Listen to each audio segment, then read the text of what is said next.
In Springfield, improvements were made to the water and sewer pipes on Locust Street. That's just our first stop as Western Mass News goes town by town.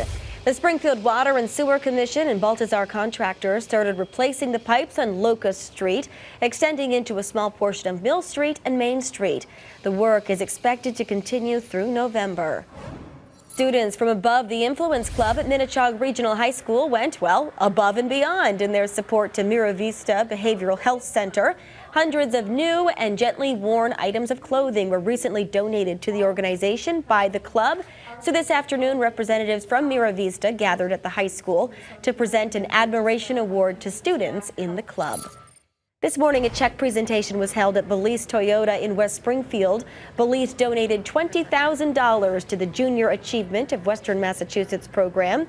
Toyota and Lexus matched that donation with an additional $20,000 for the organization.